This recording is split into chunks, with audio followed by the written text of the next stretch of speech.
It feels like it's been a long time since we've had two big giants indirectly and sometimes directly going up against each other. That, of course, being the ongoing discussion that's going to continue through the latter parts of this year. Battlefield 6, the newest Battlefield yet to drop and set to drop here in October, versus Call of Duty Black Ops 7. And who will win the race of supposedly the biggest FPS title of the year or of the ensuing months? You know, a lot of different games popping up. It's going to be a great few months for all of us here. But it was when Battlefield dropped their live action trailer where we all realized, okay, they are now no longer indirectly doing this. They just straight up dissed Call of Duty. What did you guys think about it? The world is a vampire sent to drain. Showtime. Secret destroyer. Hold you up to the flames. Sound check. Why do I get Okay, boys, we're here to do one thing. my pain? One thing. Who was that? Doesn't matter. Let's move. Scope the area. Flag, 2 clicks out.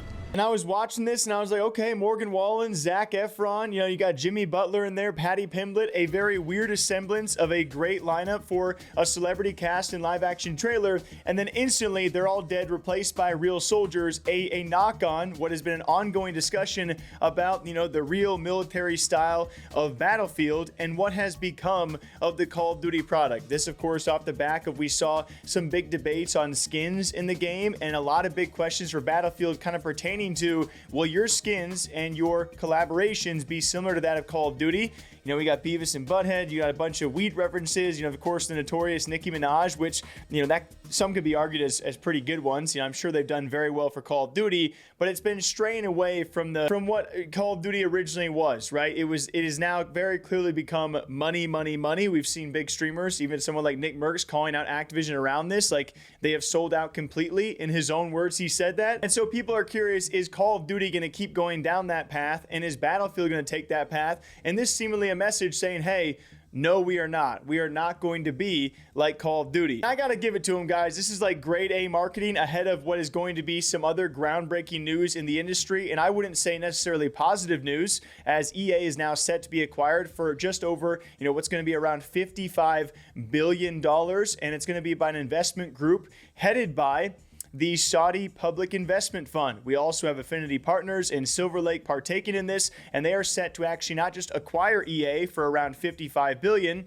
And if you guys don't know, Saudi Public Investment Fund, they've also already had an ownership stake in EA. This probably just extends that, as this investment group is now going to bring EA back to private. A lot of speculation as to what this will do for the future titles of EA. It will likely lead to a gutting of EA, I will say, and probably a lot of layoffs going their way. This is going to change the gaming industry forever, and it comes off the back of what is considered one of their biggest launches, I would say, ever in terms of public feedback. Battlefield 6 is going to do big numbers. It is going to be a big success. I think that's fair to say. So you have them swinging at Call of Duty while they're also being acquired and, you know, bringing in some money that people certainly have concerns about, and then being brought from public to a now private company. What does that mean for the future of their games? All while swinging at Activision, who, of course, they have a big question mark on their back every time they give us a brand new Call of Duty. They've been under more scrutiny as of late than probably ever before, with the rise of cheating, the issues with their games, and now Black Ops 7. I would say also,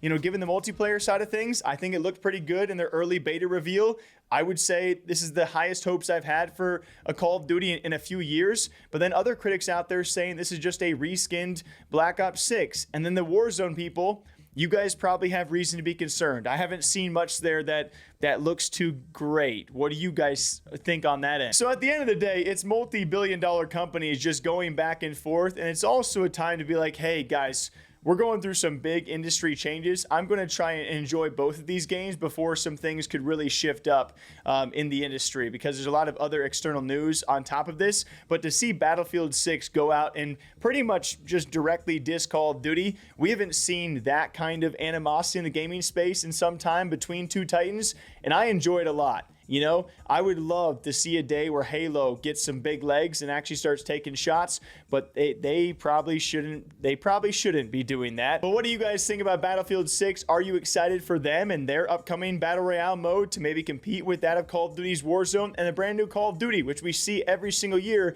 Can they change things up and get the audience attention back and maybe away from the skins and purchases we're used to seeing from them? It's big money talk, and we'll see who actually makes the big money back. Till next time, hope you guys all enjoyed. Thank you all for watching some more gamer update news, and we'll see you back here sometime soon. Take care, y'all.